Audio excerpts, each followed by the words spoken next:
100 ವರ್ಷದ ಇತಿಹಾಸ ಇರುವಂತ ಆರ್ ಎಸ್ ಎಸ್ ತನ್ನ ಪಾಡಿ ತನ್ನ ಕೆಲಸವನ್ನ ಮಾಡ್ಕೊಂಡು ಹೋಗ್ತಾ ಇದೆ. ಆದ್ರೆ ಇದಕ್ಕೆ ಇದು ಯಾವ ರೀತಿಯಾದಂತ ತೊಂದರೆಯನ್ನ ಕೊಡ್ತಾ ಇದೆ ಅಂತ ಆರ್.ಎಸ್.ಎಸ್ ವಿರುದ್ಧ ಪ್ರತಿ ಬಾರಿ ಪ್ರಿಯಾಂಕ್ ಖರ್ಗೆ ಅವರು ಈ ರೀತಿಯಾಗಿ ಮಾತಾಡ್ತಾರೆ ಅಂತ.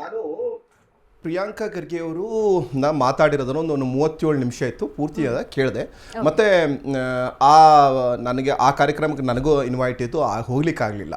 ಓಕೆ, ಅದು ನಮ್ಮ ಆ ವೇದಿಕೆ ಏನು ಅಂತಂದರೆ ನಮ್ಮ ಸ್ನೇಹಿತರಾಗಿರುವಂಥ ಇರ್ಷಾದ್ ಉಪ್ಪಿನಂಗಡಿ ಅಂತ ಅಂದ್ಬಿಟ್ಟು ಒಬ್ಬ ಪತ್ರಕರ್ತಿದ್ದಾರೆ. ಅವರು ಒಂದು ಪುಸ್ತಕನ ಬರೆದಿದ್ದಾರೆ, ಕರಾವಳಿಯ ಕಣ್ಣೀರು ಅಂತ. ಆ ಕರಾವಳಿಯ ಕಣ್ಣೀರಿನ ವಿಚಾರವಾಗಿ ಮಾತನಾಡ್ತಾ ಅವರು ಇದೆಲ್ಲ ತುಂಬ ವಿಚಾರಗಳನ್ನ ಮಾತಾಡಿದ್ದಾರೆ ಆರ್.ಎಸ್.ಎಸ್ ಬಗ್ಗೆ. ನಾನು ಅದನ್ನು ಅರ್ಥ ಮಾಡ್ಕೊಳ್ಳಿಕ್ಕೆ ಕರಾವಳಿಯ ಕಣ್ಣೀರು ಏನು ಅಂತ ನೀವು ಸ್ವಲ್ಪ ಒಂದು ಚಿಕ್ಕದಾಗಿ ಹೇಳ್ಬಿಡ್ತೇನೆ. ಕರಾವಳಿಯ ಕಣ್ಣೀರು ಅಂತಂದರೆ ಈ ಆರ್.ಎಸ್.ಎಸ್ಸಿಗರ ಮತ್ತು ಸಂಘ ಪರಿವಾರದ ಕಳೆದ 1-2-3 ದಶಕದ ಈ ಏನು ಕೋಮುವಾದದ ಆರೋಪಗಳಿಂದ ತುಂಬ ಜನ ಅವರ ವಿಧವೆಯರಾಗಿದ್ದಾರಲ್ಲಿ. ಅದರ ಪುಸ್ತಕದ ತುಂಬ ಜನ ವಿಧವೆಯರಾಗಿದ್ದಾರೆ, ಎಷ್ಟೋ ಜನ ಮಕ್ಕಳುಗಳನ್ನು ಕಳ್ಕೊಂಡಿದ್ದಾರೆ, ಎಷ್ಟೋ ಜನ ಅಣ್ಣನನ್ನು ಕಳ್ಕೊಂಡಿದ್ದಾರೆ. ಈ ರೀತಿಯಾಗಿ ಆ ಕುಟುಂಬಗಳ ಕಣ್ಣೀರಿನ ಒಂದು ಅಂತಃಕರಣದ ಕಥೆಯನ್ನು ನಮ್ಮ ಇರ್ಷಾದ್ ಉಪ್ಪಿನಂಗಡಿ ಅವರು ಬರೆದಿದ್ದಾರೆ. ಅದನ್ನು ಮಾಡ್ತಾ ಅದಕ್ಕೆ ನಾನು ಸಹಿತ ತುಂಬ ಸಂಬಂಧಪಟ್ಟಿದ್ದೇನೆ. ನಾನು ಸಹಿತ ಒಂದು ಕರಾವಳಿಗನೇ. ನಾವು ಮೂಲತವಾಗಿ ಸಿರ್ಸಿ ಮತ್ತು ಉತ್ತರ ಕನ್ನಡದ ಭಾಗದವರು, ನಮ್ಮ ಸ್ನೇಹಿತರು ಅಲ್ಲಿಯವರೇ ಅಂತಂದರು. ನಾವು ಸಹಿತ ಈ ಕೋಮುವಾದವನ್ನು ತುಂಬ ಹತ್ತಿರದಿಂದ ನೋಡಿದ್ದೇವೆ. ಎಷ್ಟೋ ಜನ ನಮ್ಮದೇ ಸಮುದಾಯದ, ಈ OBC SC ST ಸಮುದಾಯದ, ನಮ್ಮದೇ ಈ ಹಿಂದುಳಿದ ವರ್ಗದ ಜನರುಗಳು ಎಷ್ಟೋ ಜನ ಕೊಲೆಗೀಡಾಗಿದ್ದಾರೆ.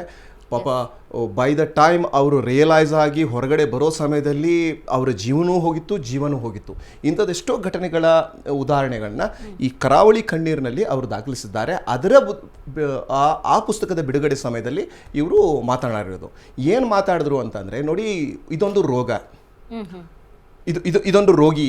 ಅದೇನೋ ಹೇಳ್ತಾರಲ್ಲ, ರೋಗಿ ಬಗ್ಗೆ ಅಲ್ಲ ರೋಗದ ಬಗ್ಗೆ ಮಾತಾಡಬೇಕು ಅಂತ.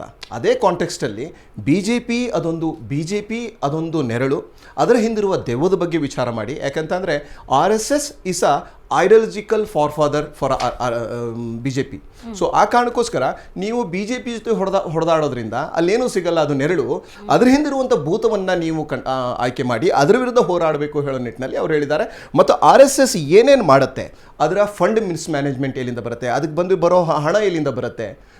ಒಂದು 2500 ಸಂಸ್ಥೆಗಳನ್ನು ಇಡೀ ಜಗತ್ತಿನಾದ್ಯಂತ ಅದು ನೆಟ್ವರ್ಕಲ್ಲಿ ಇಟ್ಕೊಂಡಿದೆ. ಅಲ್ಲಿ ಏನು ಮಾಡ್ತಾ ಇದ್ದಾರೆ ಅವರು ಮನಿ ಲಾಂಡ್ರಿಂಗ್ ಮಾಡ್ತಾ ಇದ್ದಾರೆ ಹೇಳೋ ತುಂಬ ದಾಖಲೆಗಳನ್ನು ಸಹಿತ ಅವರಲ್ಲಿದೆ. ಮತ್ತು ಅದರ ರೀತಿಯಲ್ಲಿ ಅವರಿಗೂ ಸಹಿತ ತುಂಬ ಆದಂಥ ಅಧ್ಯಯನವೂ ಇದೆ. ಮತ್ತು ಅತಿ ಹೆಚ್ಚು ಮತ್ತೊಂದು ಏನು ಮಾತಾಡಿದ್ದಾರೆ ಅಂತ ಅಂದರೆ, ಈ ನಮ್ಮ ಸಮುದಾಯಗಳ ಯುವಕರನ್ನು ಅತಿ ಹೆಚ್ಚು ಕೋಮುವಾದಕ್ಕೆ ಕೋಮು ದಳ್ಳೂರಿಗೆ ತಳ್ಳಿ ಸಮಾಜದಲ್ಲಿ ಅಶಾಂತಿ ಮೂಡಿಸುವ ಕೆಲಸವನ್ನು ಆರ್.ಎಸ್.ಎಸ್ ಮಾಡ್ತಾ ಇದೆ ಹೇಳೋ ಬಗ್ಗೆ ಮಾತಾಡಿದ್ದಾರೆ.